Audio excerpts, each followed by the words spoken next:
Shit, they done got Brick, baby. Oh, they done got Brick, baby. Oh. So in the last video, we touched on Luce Cannon's paperwork in the Big U RICO. We touched on it lightly. We're gonna get into a little bit more of that here today, and we're gonna be reacting to a video from Point and Shoot titled Wack 100 is helping the feds arrest people. We're gonna get into that today. And before we do, you guys check it out. BurbankClothing.com. Closed back trucker hat. This is a flex fit hat, you guys. Go over to Burbank.com, check these out. I love this hat, it's real comfortable. I actually like this better than the snapback. Really comfortable. Anyways, let's go ahead and get into this content. Okay, so for this video, I want to talk about Three Fingers Wack 100 and how he lined up Luce Cannon to get arrested by the federales. And so I want to explain. So one of the things that Luce Cannon is locked up for right now is for the Great No Jumper Brawl of 2024. This is when Luce Cannon was seen on video buffaloing some guy in the head with slam, and he forced him to take an unexpected nap, and then he ran his pockets and disrobed him and left him naked for dead. What? This is the Great No Jumper beatdown, but this is in the indictment. This is what Luce Cannon is in trouble for right now, and what they're saying. And as you can see, this is actually in the actual indictment. For example, on January 3rd, 2025, outside of No Jumper podcast filming location in Los Angeles, Williams, aka Luce Cannon, struck a victim in the head multiple times with a firearm and pointed the firearm at the back of his head, while two other suspects removed valuables from the victim, including jewelry, cash, and a cell phone, in excess of $5,000. The victim lost consciousness during the incident, which was captured on video and posted to social media, apparently to stoke fear and boast of Williams' penchant for violence. After the incident, Williams posted a 7-minute video on YouTube channel discussing the beating, stating that he used to be Big Useless enforcer. Wow, that's crazy. They call Big U Big Useless in the paperwork. Enforcer, that he loves the fight and that the incident could have went a lot worse. Williams' post also played a portion of the assault. So right there, he snitched on himself for clout. See, y'all can't be getting on these podcasts and on the internet telling real stuff that's actually happened, because they were going to use it against you. Some people say, oh, all they got is these interviews and podcasts. No, they don't. Just keep watching. Is on the internet, people are saying that Wack Three Fingers lined this whole thing up and used Luce Cannon to beat up someone he didn't like, and now Luce Cannon is in jail for it, and Wack Three Fingers is parading around dry snitching on him, saying that it was all Luce Cannon, and this is basically telling. This is telling, guys. Wack didn't run out on no bullshit.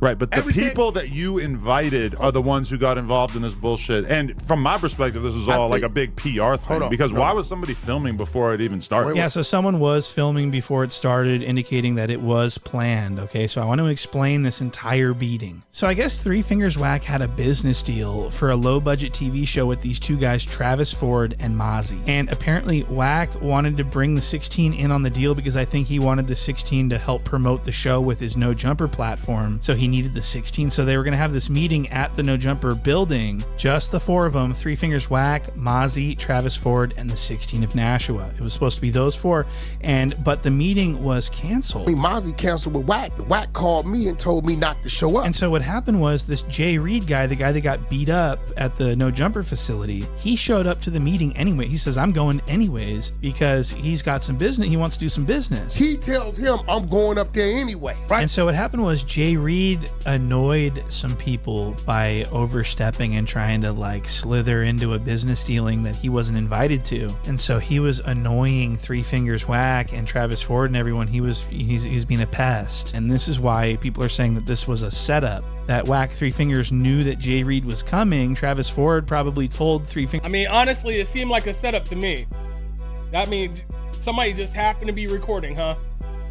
Wack knew the dude, lied and said he didn't know the dude. Then he gets on here glazing at him, trying to make it seem like dude was talking about Adam, and that's why they had to do what they did. Crazy. Fingers Wack like, hey, this guy's going anyways. This guy's out of control. And Wack was probably like, we gonna see about that. I got Luce Cannon. We gonna do the whole thing. And Wack Three Fingers wanted to do some gangsta shit. What? But he's not a gangster, so he needed Luce Cannon. Does this make sense? I hope this is making sense. I want to actually go to a clip here before I get too carried away. When I call him and say, yo, bro, what's up with this dude? You know what he tells me? He said, Wack, dude called me at 5:56 and said he on his way to No Jumper. And I said, why?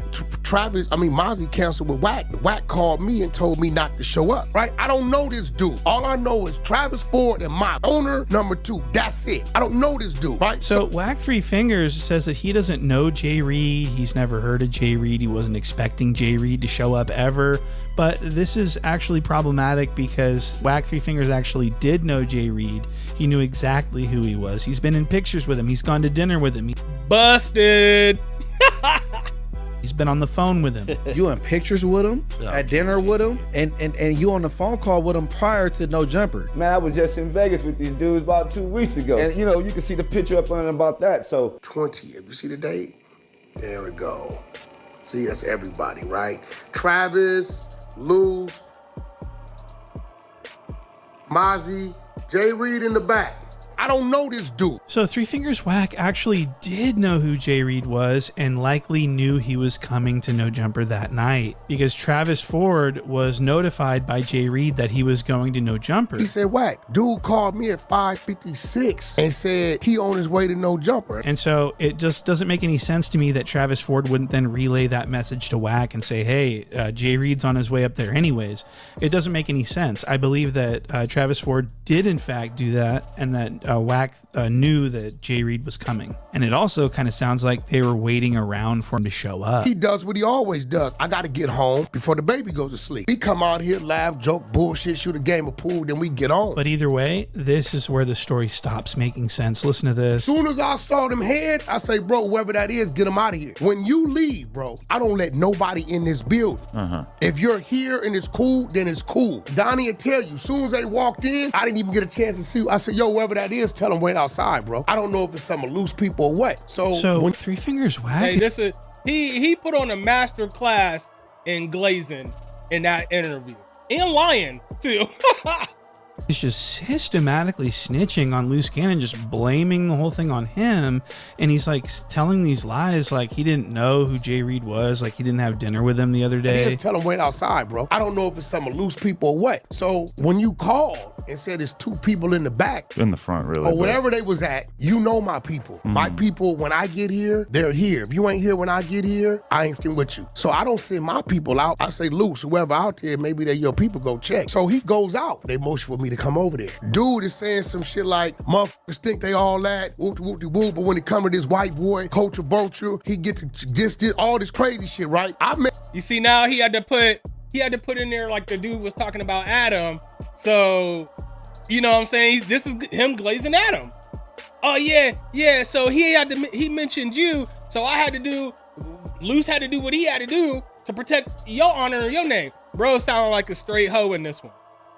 Make the decision not to respond. You know why? I respond, Adam, who respond? You've been around my team long enough to know they disciplined. They ain't finna do shit unless I do some shit. I'm not saying I ain't tell myself I'm gonna fuck your ass up, just not right here. I ain't trying to hear what you saying. Luce says, so you came up here for content. He says back to Luce, whatever cuz how you wanna put it. On gangster. Luce says, nigga, this on neighborhood, okay? In this jungle, Adam, anything gangster crip, anything neighborhood crip. Wow, okay, so this Pyru is on this podcast narrating gang-related crime. I mean, this is insane. Why is he doing this? It's almost like he wants Luce Cannon to get investigated. Seriously, what is the point of discussing this on this show? If Wack Three Fingers is so hot under the collar from all the pressure from the interrogation of the 16, imagine what he would give to the cops. I think Wack Three Fingers is an informant at this point. And a point I wanted to make is... What do you mean at this point? Wack been an informant. We been knew Wack was an informant. That Luce Cannon already made a video snitching on himself for this exact thing, this exact beating, but he gave a different story that didn't involve any type of gangbanging. And so I'm thinking, like, is Wack just trying to add gangbanging to the story because he knows the feds are watching? Could it be that Wack Three Fingers is trying to make this appear gang related so that the feds investigate this as part of the RICO? What? I don't know. It makes sense if you think about it. And so I'd like to play you guys a clip of Luce Cannon's version of the event. Wack was like, no, I don't know who they are. So I'm like, oh, I don't know, but let me go out and holler at him. So I walk out and he was like, man, I got a problem with Wack. I'm like, you got a problem with Wack about what? Yeah, I just got a problem with him. I'm like, you do? So I called Wack over there. Wack, come over here. Dude was like, man, you running this type of content and stuff like that. And Wack was like, what content? Wack pulled out his phone. Once Wack pulled out the phone, he was like, oh, this content? And then the dude was like, everything is not content. I said, you right. So, y'all see the results. Smack. Stupid. Let's get to it. How far do y'all expect me to go? So Luce Cannon's version is that he knocked the guy out because he said he had a problem with Three Fingers Wack.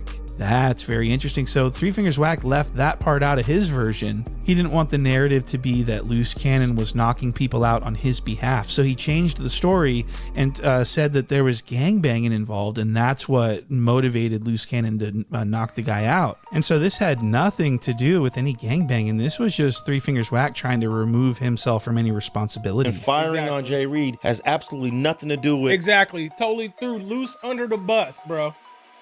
Threw Luce under the bus, and now Luce is sitting in what? Where you at? The LA County Jail? Or the federal detention, whatever the fuck it is down there. And Wack out here doing content, making money off of Luce being in jail. On gangsters, on neighborhoods. That's what I think. Has nothing to do with So that. it sounds like Three Fingers Wack pretty much made this up, this gang enhancement situation, and just made it up. And so he's not only snitching, but he's lie snitching. That's one of the more pathetic forms of snitching. And it gets kind of crazier when Three Fingers Wack says that he basically stopped the situation from getting worse. Listen to this. Y'all witnessed outside of no jumper. Did I do what I was supposed to do? You didn't do anything. No, bullshit. Oh, y'all got amnesia?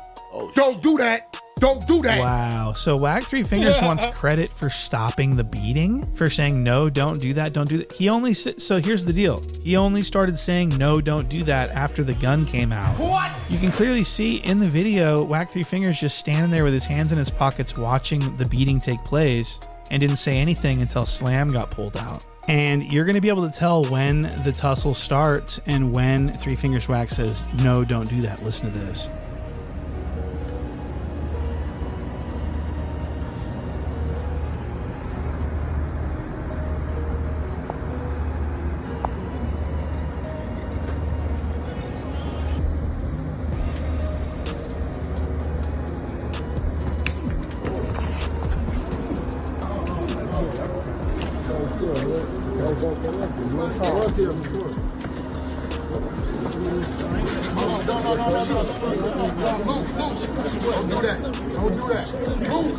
So that was about 11 seconds of violence, and Wack just stood around with his hands in his pockets watching it happen. So I really have a huge problem with Wack Three Fingers telling on Luce Cannon on podcasts and, like, you know, explaining all this gangster activity on, you know, it's just. So in other words, Wack 100 set Jay Reed up, had him come there. Right now, we all know this because this been happening.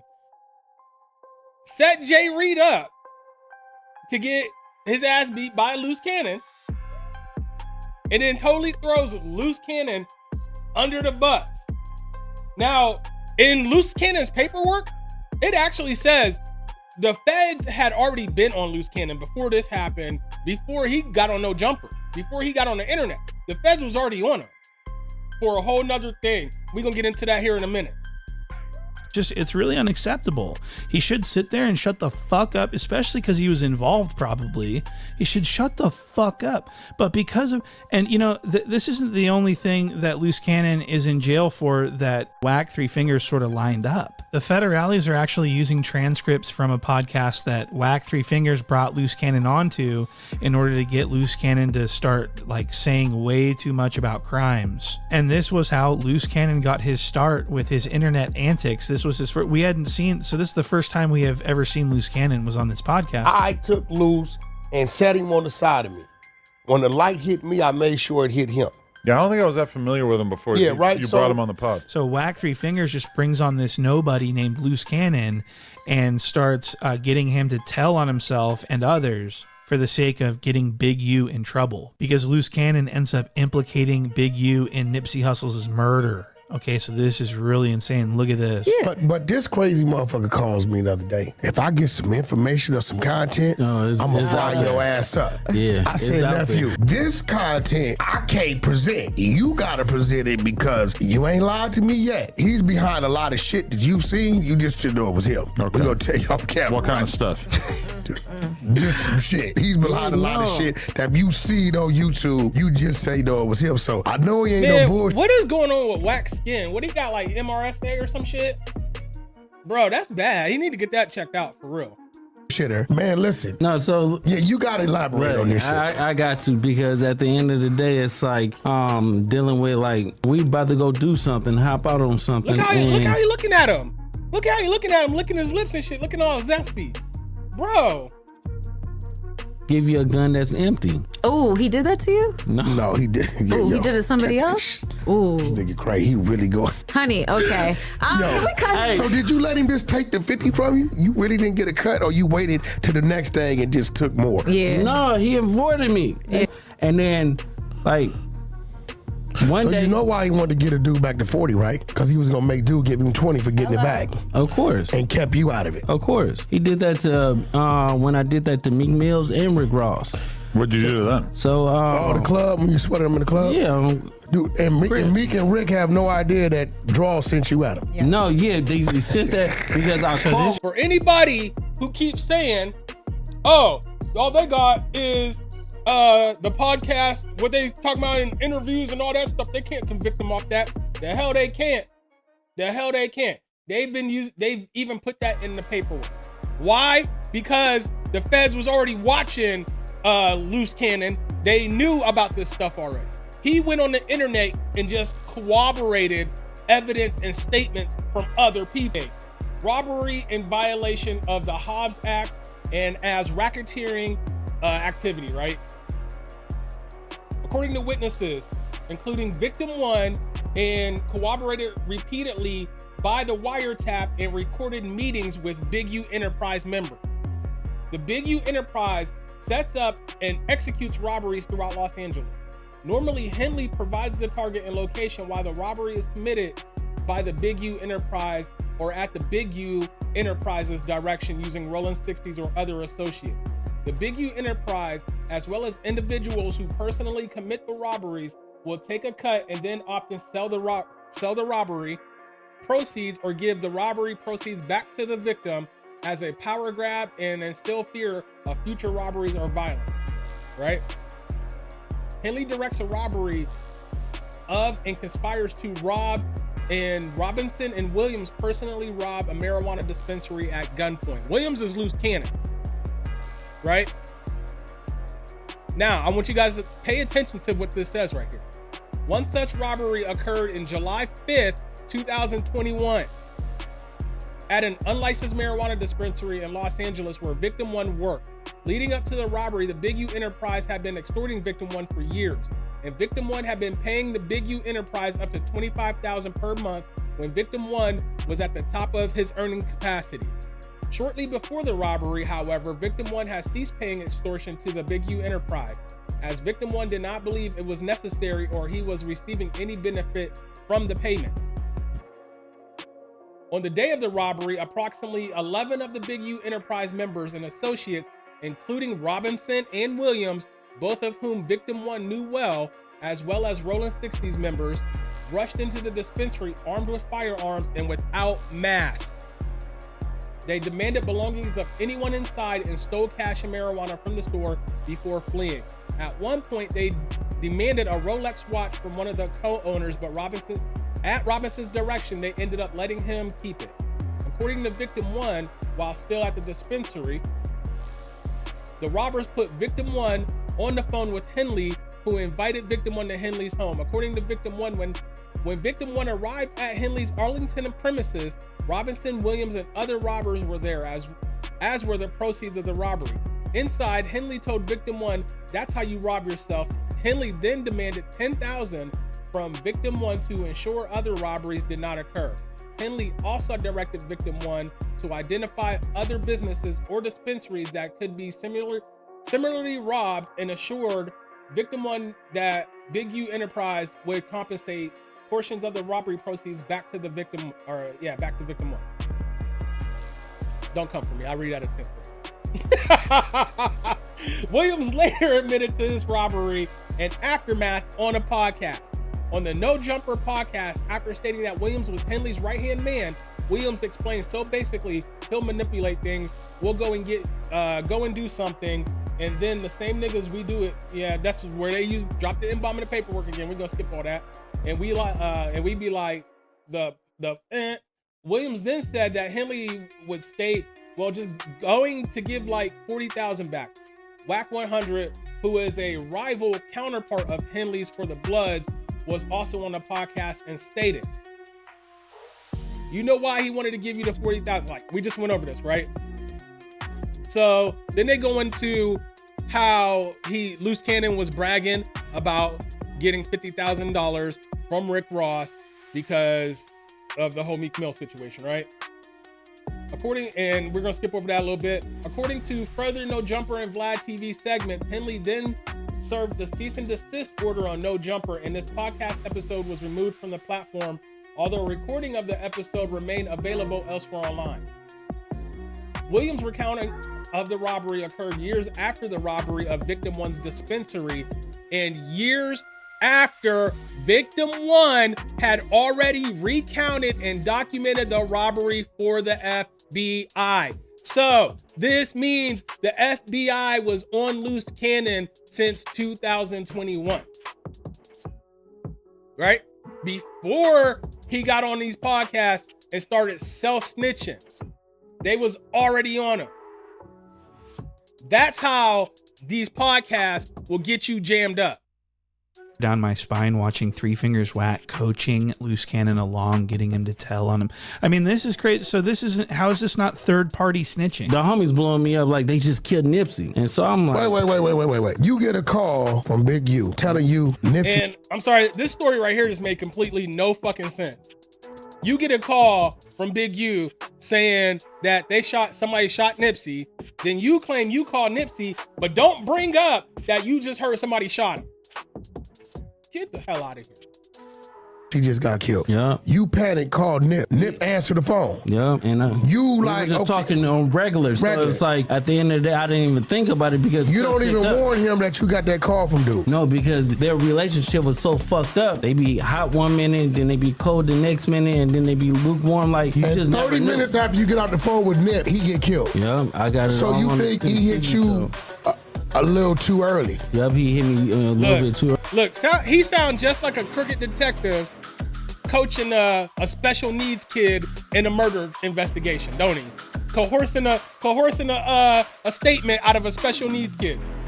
Early because the homie Shitty double back 3 times. You hear what I'm saying? So that was nuts. Wack Three Fingers sounds exactly like a police officer. Yep, same speech patterns and everything. That's very, very interesting. So Wack Three Fingers brings Luce Cannon on, gets him to make all these wild and crazy claims in a display of self-snitchery. Then Luce Cannon starts getting attention from other people like DJ Snackademics. Interview talking about what I did to Meek Mills. Wait, you did something to Meek Mill? Oh, Lord. And I do find it interesting that DJ Academics is interested in interviewing Luce Cannon when he had this to say about LA gang members. All the LA gangsters, I don't know what's going on in LA. Maybe they don't sell enough drugs being in these gangs. They don't get money. They're broke, okay? I'm sorry to say, LA gang members are fucking broke. The only way they know how to get money is podcasting. Most of them are... what's wrong with that? That's how he got money, and that's how he continues to make money from podcasting. So what's wrong with a gang member wanting to change himself for good, like for real change himself, and start doing positive stuff like making podcasts instead of about committing crimes and gangbanging? What's wrong with that, Academics? Unintelligible. And I know he ain't talking, because ain't he looking at an essay case and that could go fed? illiterate, don't know how to have coherent ideas, points, or even make sentences. And what they oftentimes realize the intrigue about them are, what usually is that? Is talk about crimes they've committed. So the whole LA podcast scene, and I ain't gonna lie to you, I think LA is a weird scene in general. Let me just be very clear. No, I really don't. I promise I don't know. It said y'all was trying to kidnap him. So explain that story. Wait, so how did you even come in contact with it? And I think supposedly there was a Big U portion of it. Yeah. So basically, so we caught him at the club where he was performing at. So DJ Academics falls directly under the definition of culture vulture. He's capitalizing off of gang culture in LA, something that he despises, but he's just using it to get money. Okay, and I always find it funny when DJ Academics talks about himself like he's this brilliant guy, like he's insanely smart. You're the only street nigga that can keep up with me on the mic. That's a fact. I would talk circles around anyone if we have to get to an intellectual conversation. He ain't that smart. I listened to him talk. He sounds like a fucking idiot. Seriously, what's up with again? Why does he say again like 5,000 fucking times? So Wack Three Fingers gets Luce Cannon to say all this stuff on No Jumper, and all of a sudden he's getting booked on Academics' little podcast. He's going on. He's got a whole media tour to talk about all this stuff, and it's all because of Wack Three Fingers, right? Wack Three Fingers himself takes credit for this. And so knowing what Wack Three Fingers likely knows about the feds and the police, why would he encourage Luce Cannon to do this? If Luce Cannon was really his partner, why wouldn't he say, don't do that, don't do that? Why is he? Because Luce Cannon's slow, and he had a chance to make some money off of Luce Cannon stories, whether they be true or lies. Saying go on DJ Academics and tell him the story. Why are you doing that? Is it because it furthers your agenda and you don't give a fuck if Luce Cannon gets locked up? That's what it sounds like. Zero. I mean, the guy just sounds like a cop. Like I said, his speech patterns, the things that he says, it just sounds very police-like. I don't let people in my car. I don't know if you paid attention. I don't let dudes in my vehicle. People get in, they smell like marijuana, they may have warrants and shit. I know with me in there, I know what my situation is. So they gonna escort me back. I know they there with me, I can talk bullshit, we can pull over, I get woozy. Wack. You look lush looking like a homeless dude. Like he just came off of Skid Row. Three Fingers doesn't let people in his car because they may smell like marijuana and they may have warrants? That doesn't... So I won't let anyone in my car that doesn't smell like marijuana and doesn't have fucking warrants. Because at least that way I can trust them. And I know that they're not the fucking feds. So Three Fingers, and I want to point out, Three Fingers Wack's been saying police stuff on podcasts for a long time. This isn't new. He got some responsibility in getting, old boy killed that they love up there in the Bay. We ain't touched content on that, Adam. So at the end of the day, Wack Three Fingers likely did play a role in helping Luce Cannon provide evidence via podcast to self-snitch on himself. Wack Three Fingers facilitated this and catalyzed the entire situation. So a lot of people are saying that Wack Three Fingers sort of may have intentionally done this to get another rolling 60 put in the grinder. So that's the video, guys. All right, you guys. So that was Point and Shoot with Wack 100 as helping the feds arrest people. What do y'all think about that? I think Luce Cannon is going to go down as one of the dumbest criminals. Seriously. He did all this self-snitching. And yes, he corroborated what the feds already knew. They have him saying it out of his own mouth. The feds already knew about it. And then he just went on there, ran his mouth, and corroborated all the stories. Wack 100 led his ass straight to the clink. Straight to the clanger. Anyways, you guys let me know what y'all think down in the comment section. That is my video for today. And if you guys are new to the channel and you made it this far, make sure you guys hit that subscribe button. Make sure you hit the bell icon. That way YouTube notifies you every time I drop a new video. You guys, when that notification comes out, watch the video, man. Watch the video. That helps the video get into the YouTube algorithm, helps to get more views on it. What else you guys can do to help the video is hit that like button, drop me a quick comment. It's all free for you guys to do. It all helps the video, helps the channel, helps the video get more views, which in turn helps the channel bring in more revenue. All right, you guys, I thank you guys for that. I appreciate you guys in advance. It's your boy King Charm. I'm about this motherfucker. Peace.